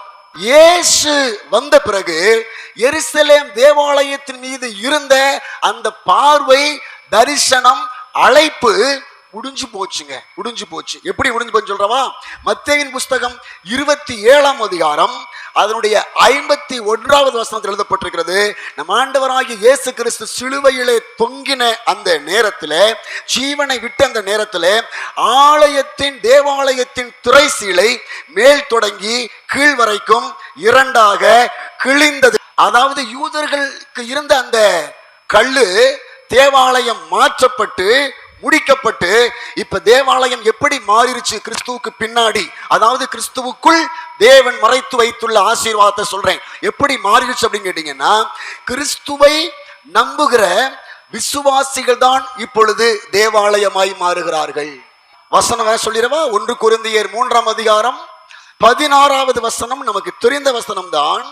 இப்ப ஏற்கனவே இருந்த எருசலேம் பழைய தேவாலயம், இப்ப புதிய தேவாலயம் எதுன்னு கேட்டீங்கன்னா, நீங்கள் தேவனுடைய ஆலயமாயிருக்கிறீர்கள் என்றும். இப்ப இப்ப இப்ப எங்க ஆலயம் எங்க மாறி போச்சு? ஆலயம் எங்க மாறி போச்சு? ஏற்கனவே கல்லுல கட்டின ஆலயம், அங்கிருந்த ஆசாரியர் அங்கே பலி செலுத்தினாங்க. இப்ப கிறிஸ்துவுக்குள் தேவன் மறைத்து வைக்கிற ஆசீர்வாதத்துல இப்ப ஆலயம் எதுவாய் மாறிடுச்சு? இயேசுவை யாரெல்லாம் விசுவாசிக்கிறார்களோ அவர்கள் தான் ஜீவனுள்ள கல்லாய் மாறுகிறார்கள். அவர்கள் தான் தேவ ஆலயமாய் மாறிவிட்டார்கள். இப்ப நம்ம எந்த ஆலயத்தை பெயிண்ட் அடிச்சு புதுசுபடுத்தணும்? இப்ப எந்த ஆலயத்தை நம்ம பாலிஷ் பண்ணணும்? எந்த ஆலயத்தை அலங்கரிக்கணும்? சொல்லுங்க. எருசலேம் தேவாலயத்தை அலங்கரித்துக் கொண்டிருந்தவர்கள், எருசலேம் அந்த கல்லினாலே கட்டப்பட்ட எருசலேம் தேவாலயத்திற்கு முன்னுரிமை கொடுத்தவர்களை கிறிஸ்துவுக்குள் தேவன் மறைத்து வைத்துள்ள ஆசீர்வாதங்கள்ல வரும் பொழுது எதை ஆலயமாய் மாற்றி, எதை புதுப்பிக்க, எதை பெயிண்ட் அடிக்க, எதை பரிசுத்தப்படுத்த, எதை பளிச்சுன்னு மாத்த கர்த்தர் விரும்பிவிட்டார்? அவரை விசுவாசிக்கிற ஒவ்வொருவரையும் அவர் பாலிஷ் பண்ண விரும்புகிறார். இப்ப பாலிஷ் பண்ண வேண்டியது எதுமா? டைல்ஸ் ஒட்டி கிரானைட் கல்லு போட்டு பாலிஷ் பண்ண வேண்டிய ஆலயம் எது? சத்தமா ஒரு முறை ஒரு ஆமென் சொல்லுங்க. இயேசுவை விசுவாசிக்கிறவர்களுடைய நோக்கம் பாவ மன்னிப்பாகிய மீட்புக்குள் மறைந்திருக்கிற ஆசீர்வாதம் என்ன என்பதை ஆண்டவர் இன்று நமக்கு புரிய வைத்துக் கொண்டிருக்கிறார். கிறிஸ்துவுக்குள்ள தேவன் மறைத்து வைத்திருந்த ஆசீர்வாதம் என்ன என்பதை சபையாகிய நீங்களும் நானும் அறிந்து கொள்ள கர்த்தர் நமக்கு கிருபை தந்திருக்கிறார். ஒரு மனிதனை புதுசுபடுத்தவே தேவன் கிறிஸ்துவை இந்த பூமிக்கு அனுப்பினார். எருசலேம் தேவாலயத்தை நிறுத்திட்டார். எருசலேம் தேவாலயத்தின் மீது இருந்த கவனங்கள் எல்லாம் ஒரு நிழல். அங்கே கட்டப்பட்ட ஆலயம், அங்கே செலுத்தப்பட்ட பலி, அங்கே இருந்த ஆசாரியர்கள் எல்லாம் கிறிஸ்துவின் நிழலாயிருக்கிறார்கள். இவர்தான் அதனுடைய நிஜம். இயேசு வந்ததற்கு பின்பு தேவாலயத்தின் மீது இருந்த பார்வை அல்ல. இப்ப நாம இங்க ஒரு கல்லை வச்சு கட்டடம் கட்டி வச்சிருக்கிறோமே, இந்த ஆலயத்தை நம்ம பல வருஷமா பெயிண்ட் அடிக்காம போட்டு வச்சிருக்கிறோம். இந்த பிரசங்கத்துக்கு சரியா உதவுது. ஏங்க, இந்த கட்டடத்தை நாம் இப்படியே போட்டுக்கணும், தப்பு இல்ல. இது நாம் உட்கார்வதற்கான நிழல் குடை. சொல்லுங்க, நிழல் குடை. தேவன் கல்லினாலே கட்டப்பட்ட ஆலயத்திலே வாசம் பண்ண அவர் விரும்புகிறது இல்லை. தேவன் எங்கே வாசம் பண்ண விரும்புகிறார்? எபேசியரின் புஸ்தகம் 3ஆம் அதிகாரம் 17வது வசனத்தின் விசுவாசத்தினாலே கிறிஸ்து உங்கள் இருதயங்களில் வாசமாயிருக்கவும். அன்று எருசலேம் தேவாலயத்திலே வாசமாயிருந்தவர் கிறிஸ்துவுக்குள் அவர் நமக்கு மறைத்து வைக்கிற ஆசீர்வாதம் என்னவா மாறிடுச்சுன்னா, அன்னைக்கு தேவாலயத்திலே வாசமா இருந்தாரு, இப்ப அவரை விசுவாசிக்கிற உங்களுக்குள்ளும் எனக்குள்ளும் நம்முடைய இருதயத்துக்குள்ளே அவர் வாசமாயிருக்கிறார். கிறிஸ்துவுக்குள்ள மாறிடுச்சு. கிறிஸ்துவுக்குள்ளதான் இது சாத்தியம். கிறிஸ்துவுக்குள் ஒரு மனிதன் வரும் பொழுது, பாவ மன்னிப்பாகிய மீட்பை ஒரு மனிதன் பெற்றுக்கொள்ளும் பொழுது, அவரோடு சமாதானமான ஒரு வாழ்க்கை ஒரு மனிதன் வாழும் பொழுது, கர்த்தர் இப்படிப்பட்ட ஒரு மகிமையில் நிறைந்த ஒரு வாழ்வை கர்த்தர் நமக்கு தருகிறார். நான் மறுபடியும் சொல்லுவேன், வானத்தையும் பூமியையும் உண்டாக்கின கர்த்தர் உங்க இருதயத்திற்குள்ளே வந்து தங்குவது, வாசம் பண்ணுவது என்பது உங்களுக்கு எத்தனை ஆசீர்வாதம். இதனுடைய உண்மை நிறைய பேருக்கு தெரிகிறது இல்லைங்க. அதனால இந்த வசனத்தை எல்லாம் சாதாரணமா தள்ளி விட்டு போறோம். எருசலேம் தேவாலயத்தை ஒருத்தன் தொட்டான், அவன் கெட்டான். நீங்க படிக்கிற அந்த 1 கொரிந்தியர் 3ஆம் அதிகாரம் 16ஆம் வசனத்திற்கு கீழே படிச்சீங்கன்னா, ஒருவன் தேவனுடைய ஆலயத்தை கெடுத்தால் அவனை தேவன் ஐயோ ஐயோ, அவர் ஆலயத்தை நம்ம தொட்டோம், நாம கெட்டோம். சொல்லுங்க, அவர் ஆலயத்தை தொட்டோம், நாம கெட்டோம். அர்த்தம் புரியல? இது அவர் பாவ மன்னிப்பாகிய மீட்பு, அவருடைய சொந்த ரத்தத்தை சிந்தி பாவ மன்னிப்பாகிய மீட்பா விளைக்கரைய சிந்தி அவ என்னை பரிசுத்தப்படுத்தி தேவாலயமா மாத்தி வச்சிருக்கிறாரு. இந்த ஆலயத்தை நான் ஜீவனுள்ள கல்லா நினைச்சு பரிசுத்த அலங்காரத்தினால அலங்கரிக்காம என் இஷ்டத்துக்கு வாயில வந்ததையெல்லாம் பேசி, என் இஷ்டத்துக்கு கிடைச்சதையெல்லாம் உள்ளக்க ஊத்தி, கிடைச்சதெல்லாம் வாய்க்கில வச்சு திணிச்சு, பல்லு ஓரத்துக்குள்ள வச்சு போட்டு, மூக்குக்குள்ள ஏத்துன்னு ஏத்தி என் இஷ்டத்துக்கு நான் வாழ்ந்தேன்னா, நான் அவருடைய ஆலயத்தை என்ன பண்றேன்னு அர்த்தம்? கெடுக்கிறேன்னு அர்த்தம். அப்ப அவர் ஆலயத்தை நான் ஏற்கனவே சொன்ன பார்த்தீங்களா, அவர் ஒரு ஆளை புதுசுபடுத்தினதற்கான காரணம் என்ன? திரும்ப கொண்டு கவுத்துவதற்காக அல்ல. புதுசுபடுத்த காரணமே அந்த பாத்திரத்தை, அந்த ஆலயத்தை அவர் பிரயோஜனமா பயன்படுத்தத்தான். அதற்கு நீங்க தடையா போனீங்கன்னா, அதனாலதான் கர்த்தர் நம்மள போடு போட. நம்மள நிறைய பேருக்கு நமக்கு ஏன் சில சமயங்களில் எதிர்பாராத போராட்டங்கள் வந்து நமக்கு தெரிகிறது இல்லைல்ல? இந்த வசனத்துல புரிஞ்சுக்கோங்க, புரிஞ்சுக்கோங்க. அவர் ஆலயத்தை நீங்க கெடுத்தா அவர் உங்களை, தேவனுடைய ஆலயம் பரிசுத்தமாய் இருக்கிறது, நீங்களே சத்தமா நீங்களே மாத்தி, நானே சொல்லுங்க, நானே அந்த, நீங்க தான் அவருடைய ஆளை, நீங்க அவருடைய ஆளை. உங்களை சந்தோஷம் இருக்கு அந்த வார்த்தை சொல்றப்ப? எத்தனை சந்தோஷம் இருக்கு? நான் தேவாலயமா, நான் கடவுள் வாசம் பண்ணக்கூடிய ஆலயமா? எருசலேம் தேவாலயத்தின் மேல எத்தனை அபிஷேகம் இருந்தது! எருசலேம் தேவாலயத்திற்கு வந்த ஜனங்கள் எத்தனை பேர் அற்புதங்களை பெற்றுக் கொண்டார்கள்! அந்த எருசலேம் தேவாலயத்தின் பக்கமா போறவங்க வாரவங்க எல்லாம் அந்த ஆலயத்தை நோக்கி கையெடுத்த பொழுதெல்லாம் அவருடைய வாழ்க்கையில் அற்புதங்கள் நடந்தது. அந்த அபிஷேகத்தை தான் கர்த்தர் கிறிஸ்துவுக்குள்ளே வருகிற ஒவ்வொரு மனிதனுக்குள்ளும் கர்த்தர் வைக்கிறார். இந்த பார்வையோ இந்த வெளிப்பாடோ இந்த புரிதலோ இல்லாமல் தான் நாம 10-11 அத்தோட நீ ஒன்று வாழ்ந்து கொண்டிருக்கிறோம். கிறிஸ்து நமக்குள்ளே வச்ச அபிஷேகமும் அழைப்பும் பாவ மன்னிப்பின் பெலனும் தெரியாதவர்களாக இன்னைக்கு நாம விழுந்து விழுந்து வாழ்ந்து கொண்டிருக்கிறோம். இன்னைக்கு கர்த்தர் நம்ம மண்டையில ஓங்கி கொட்டி எழுப்பி விடுவாரா? இல்லையா சார்? தூங்கிக்கிட்டு இருக்காள எழுப்பி விடுறது மாதிரி எத்தனை பேர் எழும்ப விரும்புறீங்க? எத்தனை பேர் கர்த்தரவங்களை எழுப்புறாரு நம்புறீங்க? தூங்குறாள எழுப்பிடலாம், தூங்குற மாதிரி நடிக்கிறாள எழுப்ப முடியாது. கர்த்தர் இன்னைக்கு நம்ம கூட பேசுற ஒரு காரியத்தை புரிஞ்சுக்கோங்க. அவர் இன்னைக்கு உங்களை என்னை எழுப்ப விரும்புகிறார். கிறிஸ்துவுக்குள் தேவன் மறைத்து வைத்திருக்கிற ஆசீர்வாதங்கள் என்னங்க? இன்னைக்கு கர்த்தர் நம்ம கற்றுக் கொடுத்த இந்த வார்த்தைகளுக்காக நான் கர்த்தரை நன்றியோடு ஸ்தோத்திரிக்கிறேன். ஒரு பாயிண்ட் தான் இன்னைக்கு நம்ம பேசுறோம். அல்லேலூயா. பாவ மன்னிப்பாகிய மீட்புக்குள் இருக்கிற ஆசீர்வாதம் பேசுறேன். பலனடைங்க. மறுபடியும் நான் சொல்லி முடிக்கட்டுமா? இந்த செய்தியை கம்ப்ளீட் பண்ணலங்க, இன்னும் ஒரு சில முக்கியமான விஷயங்கள் கம்ப்ளீட் பண்ணல, இருந்தாலும் முடிக்கிறேன். இதை மையமாய் வைத்துதான் என்னை ஜீவன் உள்ள ஆலயமாக அவர் மாற்ற விரும்புகிறார், பரிசுத்த ஆசாரிய கூட்டமாக மாற்ற விரும்புகிறாரே. இதற்காகத்தான் அவர்கள் திருவசனமாகிய களங்கமில்லாத ஞானப்பாலின் மேல், அந்த கருத்தோட நான் முடிக்கிறேன் செய்தியை. இதற்காகத்தான் வசனம் படிக்க சொல்றாங்க, இதற்காகத்தான் வசனம் படிக்க சொல்றாங்க, வேற காரணம் அல்ல. இதற்காகத்தான் வசனம் மனப்பாடம் பண்ணணும், இதற்காகத்தான் வசனத்தை கேட்கணும், பைபிளை பார்க்கணும், அதை சிந்திக்கணும், அதை அறியணும். நோக்கம், நான் ஜீவன் உள்ள தேவனுடைய ஆலயமாக, பரிசுத்த ஆசாரிய கூட்டமாக, நான் கூட்டத்தை மறுபடியும் சொல்றேன், பரிசுத்த சமூகமாக, கர்த்தர் விரும்புகிற பரிசுத்த சமூகமாக. திரும்ப சொல்லுவேன், உங்கள் சமூகத்தை எங்கேயும் சொல்ல வெட்கப்படுங்கள், வெட்கப்படுங்க.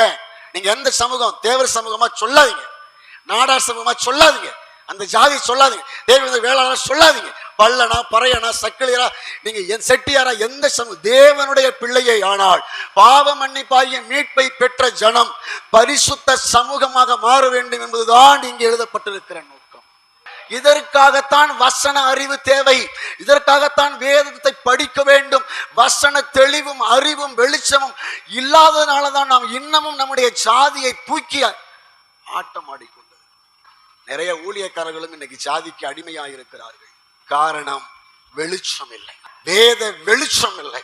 கர்த்தர் அவர் தம்முடைய இரக்கத்தினாலே நம்மை அவர் விரும்புகிற ஆலயமாக, எருசலேம் தேவாலயம் எப்படி கனத்துக்குரிய ஆலயமாய் உலகத்துக்கு அறியப்பட்டுச்சோ, அதே போல உங்களையும் என்னையும் ஒரு ஆவிக்குரிய ஆலயமாக இந்த உலகத்துல நாம் உயிரோடு இருக்கிற நாளெல்லாம் வாழ வைக்க வேண்டும் என்பது கிறிஸ்துவுக்குள் தேவன் நமக்கு மறைத்து வைத்திருந்த ஆசீர்வாதங்கள். வசனத்தை பிரசங்கம் பண்ணா வாசித்து முடிச்சிருவோமா? எபேசியரின் புஸ்தகம் 2ஆம் அதிகாரம், இப்போதான் அந்த செய்தியை முடியுது, அதுக்காக சொல்றேன். 2ஆம் அதிகாரம் 19 - 22 வரை. ஆகையால் நீங்கள் இனி அந்நியரும் பரதேசிகளுமாய் இராமல், யாரு? கிறிஸ்து இயேசுவை விசுவாசித்த தேவனுடைய பிள்ளைகள், கிறிஸ்து இயேசுவுக்குள் கிடைத்திருக்கிற ஆசீர்வாதம் தான் சொல்ல வரேன். நீங்கள் இனி அந்நியரும் பரதேசிகளுமாய் இராமல் பரிசுத்தவான்களோடே ஒரே நகரத்தாரும் தேவனுடைய வீட்டாருமாயிருந்து அப்போஸ்தலர் தீர்க்கதரிசிகள் என்பவர்களுடைய அஸ்திபாரத்தின் மேல் கட்டப்பட்டவர்களுமாய் இருக்கிறீர்கள். அதற்கு இயேசு கிறிஸ்து தாமே மூளைக்கல்லாய் இருக்கிறார். அவர் மேல் மாளிகை முழுவதும், ஆலயம் முழுவதும் இசைவாய் இணைக்கப்பட்டு கர்த்தருக்குள் பரிசுத்த ஆலயமாக எழும்புகிறது. அவர் மேல் நீங்களும் ஆவியினாலே தேவனுடைய எருசலேம் தேவாலயமாக கூட்டி கட்டப்பட்டு வருகிறீர்கள். அல்லேலூயா. இதை பேச நமக்கு நேரம் இல்லை, முடிக்கிறேன். அடுத்த செய்தியில வேணா இதை தெளிவாய் பேசலாம். புரிந்து கொள்ளுங்கள், கிறிஸ்துவுக்குள் தேவன் மறைத்து வைத்திருக்கிற இது உலகத்தில் உள்ள ஒவ்வொருவருக்கும் கிடைக்கணுங்கிறதுக்காகத்தான் இன்னைக்கு சுவிசேஷம் அறிவிக்க வேண்டியது அவசியமாய் கிறிஸ்துவுக்குள்ள மட்டும்தான், இயேசுவை தங்கள் சொந்த இரட்சகராக விசுவாசித்து வாழக்கூடிய பிள்ளைகளுக்கு மாத்திரமே சாத்தியமான ஒரு ஆசீர்வாதம். கிறிஸ்துவுக்குள் தேவன் மறைத்து வைத்திருக்கிற ஆசீர்வாதம்.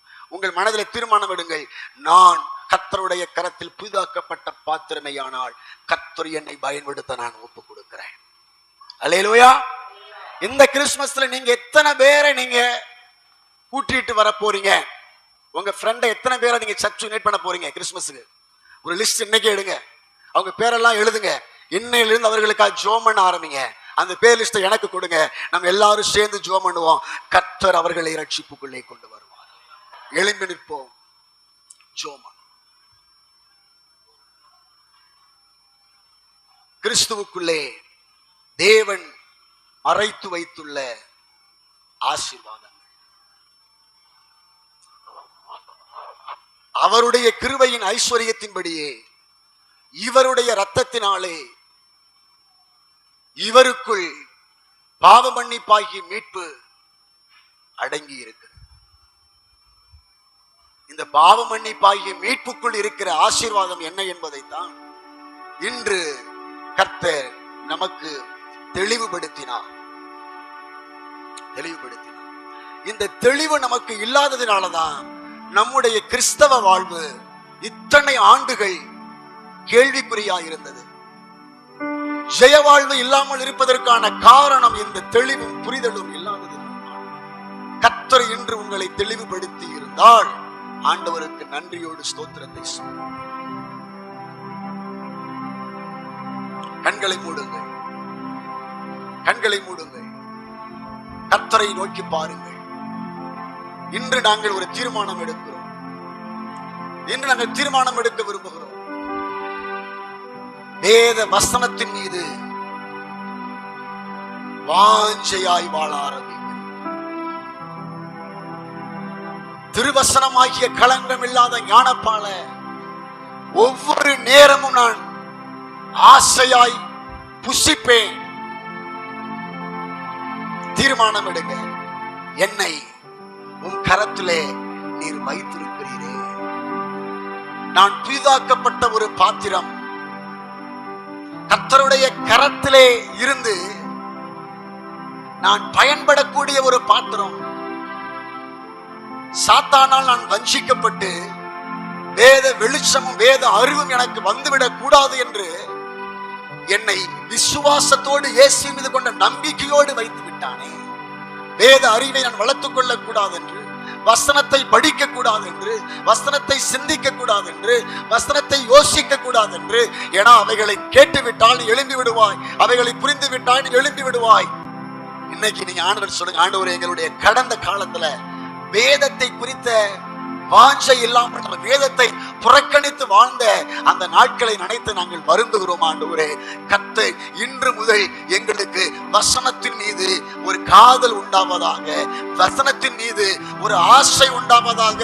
அதுவும் பிறந்த குழந்தைக்கு இருக்கிற ஆசையை போல எங்களுக்கு வசனத்தின் மீது ஆசை பெருகுவதாக. ஆமென். ஆண்டவரே, கர்த்தர் எங்களை எழுப்பும். எங்களை போல ஆண்டவரே எங்களை சார்ந்து கொள்ளுகிற அநேகரை கர்த்தர் எழுப்பும். கரங்களை நீங்கள் உயர்த்தி ஜெபியுங்கள், கரங்களை உயர்த்தி ஜெபியுங்கள். ஆண்டவரே, நீர் விரும்பின அந்த ஆசீர்வாதம், கிறிஸ்துவுக்குள்ளே மறைத்து வைத்திருந்த அந்த ஆசீர்வாதம் எனக்குள்ளே வெளிப்படக்கூடாதபடிக்கு இத்தனை நாட்கள் ஆண்டவரே நாங்கள் ஒரு போலியான ஒரு வாழ்க்கை வாழ்ந்து கொண்டிருக்கிறோமே. தேவன் எங்களை எழுப்ப நீர் இந்த நாட்களிலே, இந்த காலத்திலே சித்தம் கொண்ட உம்முடைய பெரிய அன்பிற்காக நன்றி. கரங்களை தட்டி ஆண்டவரை உயர்த்துங்கள். நீங்க சொல்லுங்க, தேவனே, என்னை நீர் நடத்த நான் ஒப்பு கொடுக்கிறேன். நல்ல ஆவியிலே நிறைந்து கர்த்தருடைய கரத்திலே நான் பயன்பட என்னை ஒப்பு கொடுக்கிறேன். ஒருவன் கிறிஸ்துவுக்குள் இருக்கிறான், அவன் புது சிருஷ்டியாய் மாறிட்டான். அந்த பாத்திரம் இனி போய் சும்மா இருக்கிற ஒரு பாத்திரம் அல்ல. அந்த பாத்திரம் கர்த்தரை நினைக்கிறபடி பயன்படக்கூடிய ஒரு பாத்திரமாய்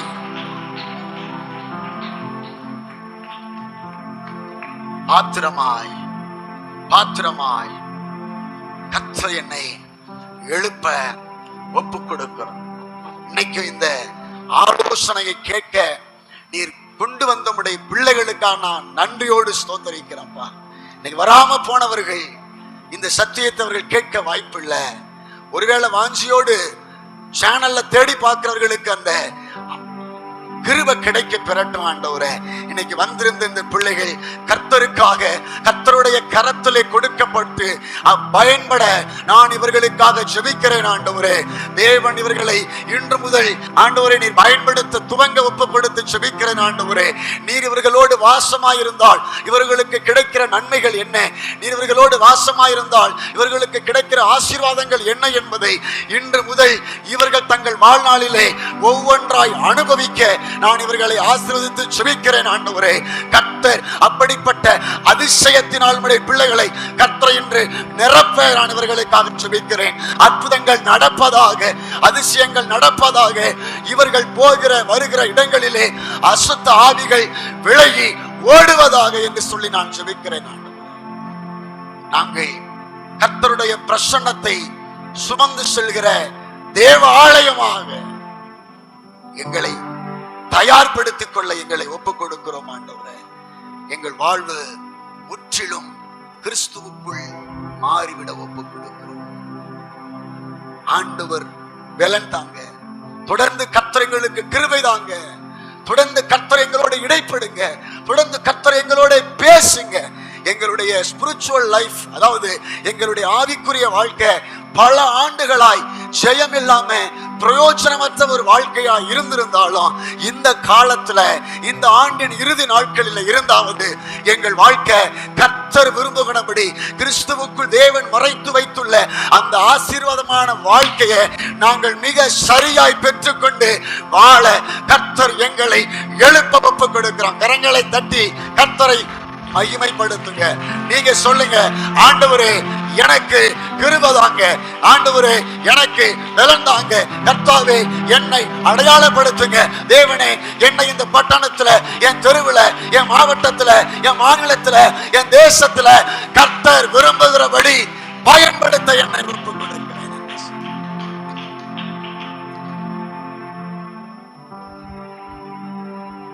அற்புதங்கள் நடக்கிறதற்காய் ஸ்தோத்திரம், அதிசயங்கள் நடக்கிறதற்காய் ஸ்தோத்திரம், அசுத்த ஆவிகள் கட்டுக்கள் விலகுகிறதற்காய் ஸ்தோத்திரம், தெய்வீக சுகங்கள் உண்டாகிறதற்காய் ஸ்தோத்திரம்.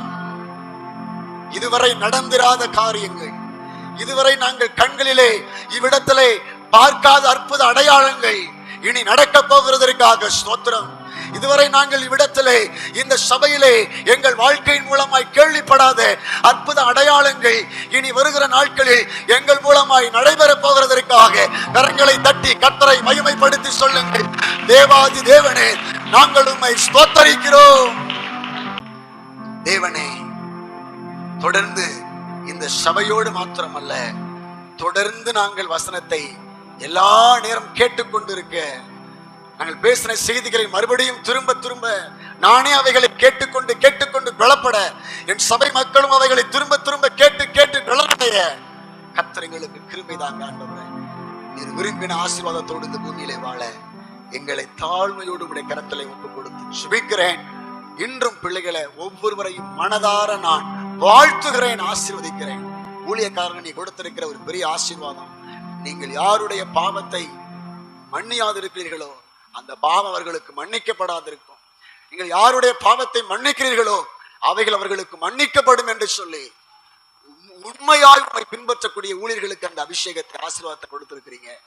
நானும் அதை கனப்படுத்தி என் ஜனங்களை இயேசுவின் நாமத்துல ஆசீர்வதிக்கிறேன். அப்பா, ஒவ்வொருவரையும் சுகமாய் கர்த்தர் நடத்தும், ஒவ்வொரு பிள்ளைகளுடைய தேவைகளையும் கர்த்தர் சந்தியும், ஒவ்வொரு பிள்ளைகளும் ஆரோக்கியமாய் வாழ, சாட்சியாய் வாழ வாழ்த்துகிறேன். இன்னைக்கும் என்ன ஏக்கத்தோடு எதிர்பார்ப்போடு பிள்ளைங்க இந்த இடத்துல இருக்கிறாங்களோ, ஏசப்பா எனக்கு இந்த காரியத்துல ஒரு அற்புதம் நடக்கணும்னு சொல்லி வந்திருந்தாங்கன்னா இப்ப நான் சொல்லி ஜெபிக்கிறேன், அவங்க விருப்பம் நிறைவேறுவதாக, அவர்கள் நம்பிக்கை வீண் போகாதபடி அற்புதங்கள் நடக்கட்டும். அது சரீரத்திற்கு வெளியவோ சரீரத்திற்கு உள்ளேயோ இயேசுவின் நாமத்தில் அற்புதங்களை இப்பொழுது நான் கட்டவிழ்த்து ஜெபிக்கிறேன். இயேசுவின் நாமத்தினால் அந்த அற்புதங்கள் நடக்கட்டும். தோல்விகள் ஜெயமாய் மாறட்டும், வழக்குகள் மாறட்டும், பிரச்சனைகள் நீங்கட்டும். இயேசுவின் நாமத்தில் ஜெபிக்கிறேன், ஜெபங்களும் நல்ல பிதாவே.